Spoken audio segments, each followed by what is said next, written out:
here.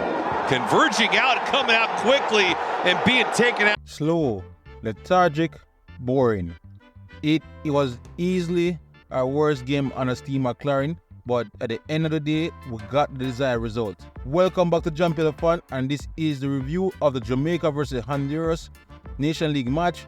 And while should be a review on highlights, but honestly, it's not much highlights to really speak of. We will start, of course, with the lineup, because that's how we normally do. Now, there has been some changes by Steve McLaren from the last game against Nicaragua. Of course, Lowe is out and was replaced by Holgate for his Kingston debut. Lowe is out on yellow card suspension. Palmer comes into the team to join Latabo there in midfield, changing with Anderson. And then McGee gets his heart desire to play in that number 10 role behind Antonio, as Reed and Williams was now out. The next change was Campbell coming into the team on the right wing. So basically, we set up the same way, the 4-2-3-1, and I must say, I honestly, at the first time seeing it, I love this lineup. I just felt that the fact that with Palmer there in the number 8 role and McGee there through the middle, it was clear that McLaren believed that we could have majority of the possession, and with more of his technical players out there on the field, he should be able to unlock this Honduras defense.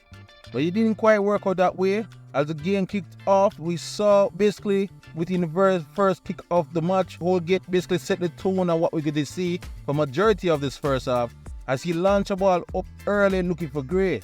Honduras basically retaliated with another long ball of their own, and then it took a while before roughly the second or third minute where Jamaica basically settled down and was now get into their passing groove. As I stated, I love the lineup because it now allowed Palmer now, who is now the deepest midfielder, to come to collect the ball off his centre box and then start the distribution from there. As I was stated, with those things, Latabo there suits that role. The only problem now is that when Palmer gets the ball, the movement and the willingness of the rest of the players up in front of him was too slow, or they lacked that urgency to come and take the ball off him. It's as if they look at Palmer and said, yeah, your job is to carry to us. And Palmer, who, when has the ball, look and see a big block of the blue shirts in midfield, constantly had to go back to his centre box or simply just lose the ball. This is where I have to give massive credit to the Hondurans. You have to remember the last time we faced them in Honduras, they did non-stop pressing, to try to get us off the ball very early in our own back line. And we're probably surprised, just like many of us were, just how well the Jamaicans were able to play through that press. So they came with a different strategy this time. They basically hold their line into a mid-block and invited us to come up to midfield and try to get our passing through that thick midfield.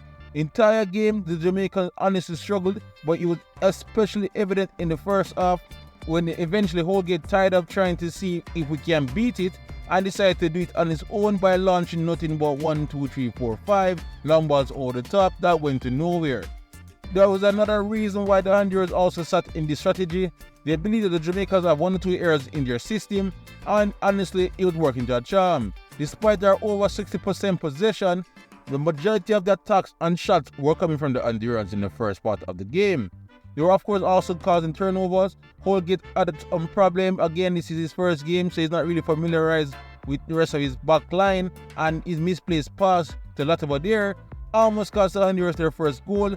Thankfully, Latabo there was alert and were able to survive that issue. So now this will be the first game we really see how well McLaren in-game management can work out, because his initial strategy was simply not working.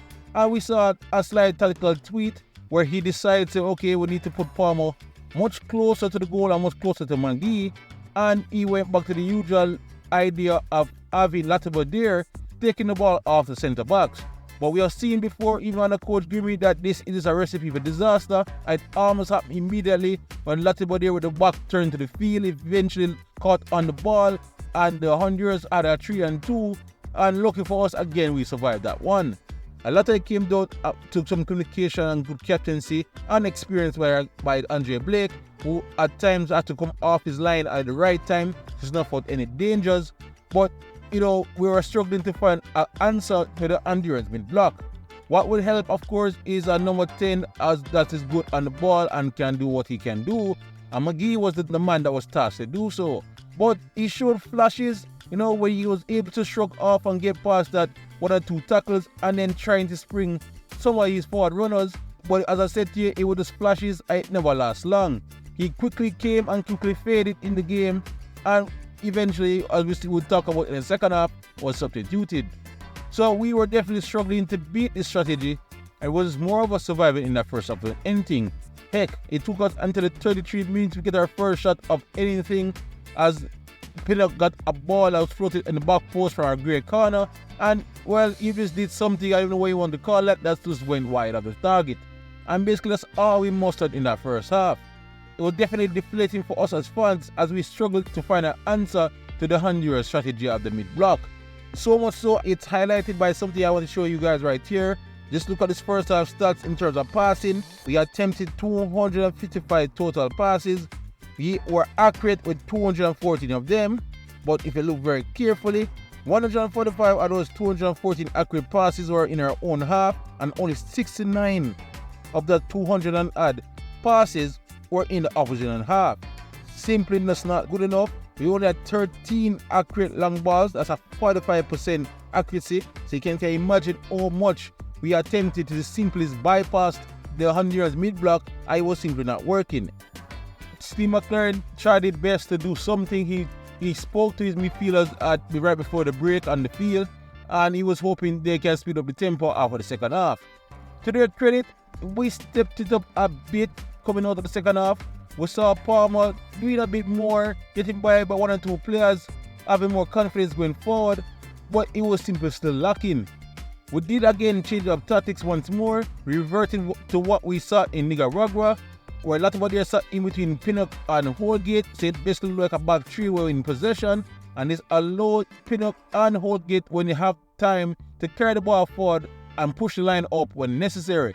It worked better than we saw in the first half, but again, the likes of McGee was still out of the game, the likes of Gray was still out of the game, and Palmer was trying much harder to push the tempo, but it was simply not working.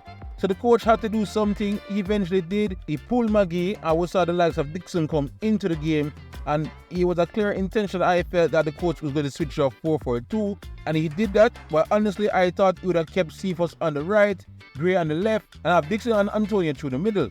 I was very surprised that he actually kept Dixon on the right, turned Cephas to the left, and asked Gray to play through the middle. And again, it never really worked, as I guess he was trying to find Gray more touches on the ball. But again, Gray had another disappointing game for Jamaica, as he really couldn't get on going, and it was nothing could be striked up between him and Antonio. And honestly, it really is not much more to talk about this game. We finally got a decent strike and goal roughly in the 60th minute, where Dixon got this shot away.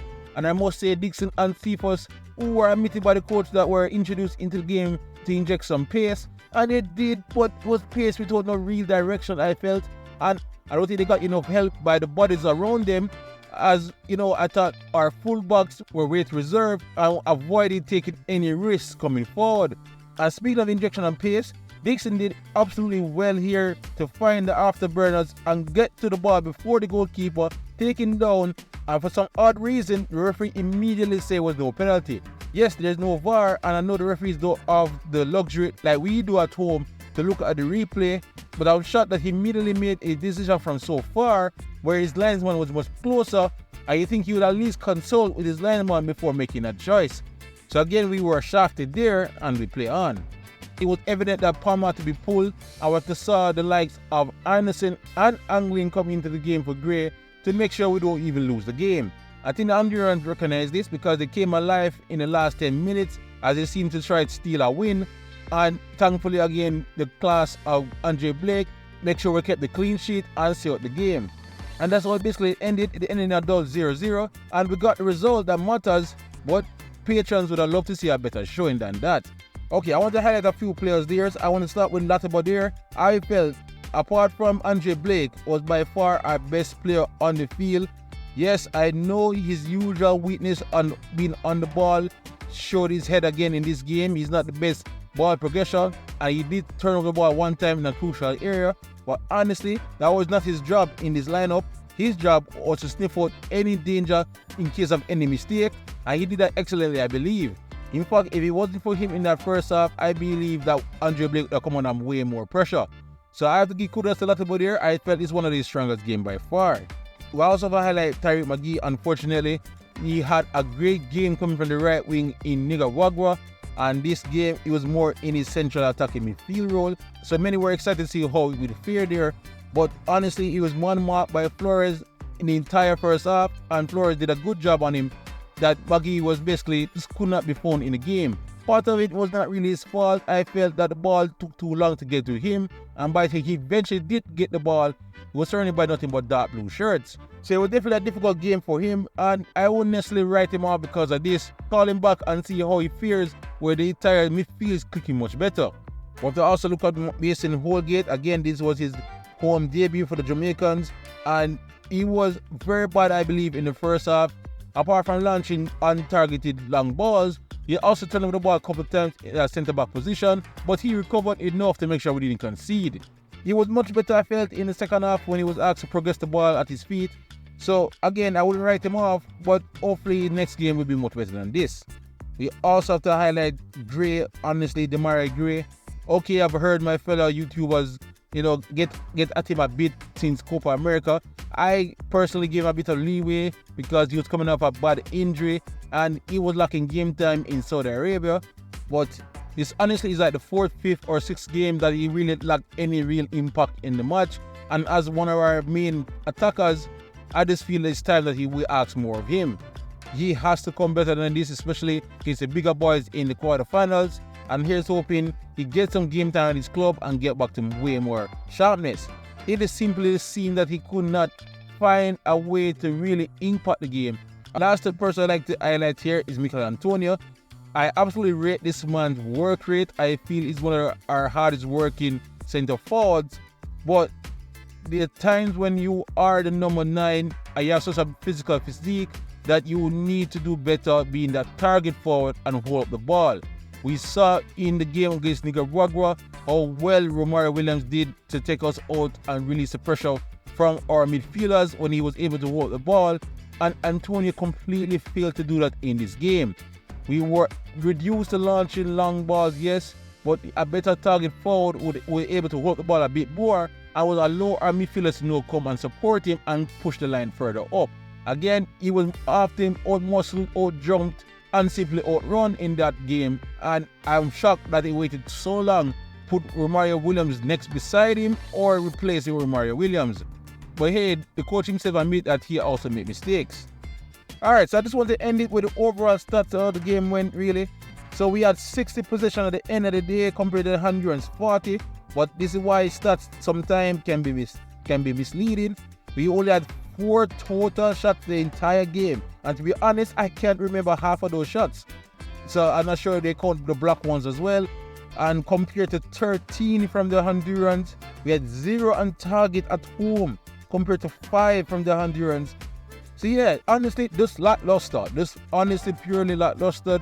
Another thing I need to talk about here is that for some time now, I think our crossing, especially our aerial crosses from our wingbacks and wingers, are being poor. And I think in a game like this, it could have helped, and we need to work on that as well.